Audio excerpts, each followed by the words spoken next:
Today we will be talking about cell respiration, which is the process by which aerobic cells extract energy stored in food and transfer it to ATP.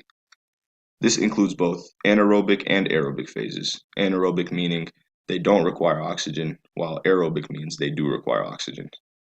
Overall, it is an oxidative process.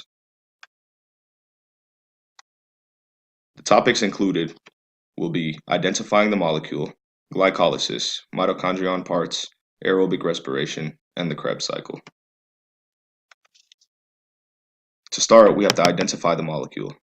ATP, or adenosine triphosphate, consists of adenosine and three phosphates. It is used by cells as a source of immediate energy. Next, we have glycolysis, which is an anaerobic phase of cell respiration. It occurs in the cytoplasm of a cell. The anaerobic breakdown of glucose into two molecules of pyruvate, which is the raw material for the Krebs cycle. Its activation energy is 2 ATP. It is a multi-step anaerobic process that yields 4 ATP molecules with a net gain of 2 ATP plus 2 molecules of NADH.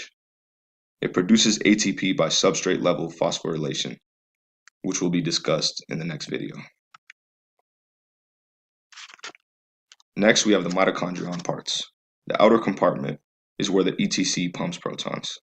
The inner matrix is the site of the Krebs cycle, and the cristae membrane is the site of the electron transport chain and the ATP synthase complex.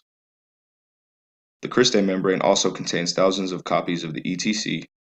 It is also impermeable to protons and contains hundreds of ATP synthase channels.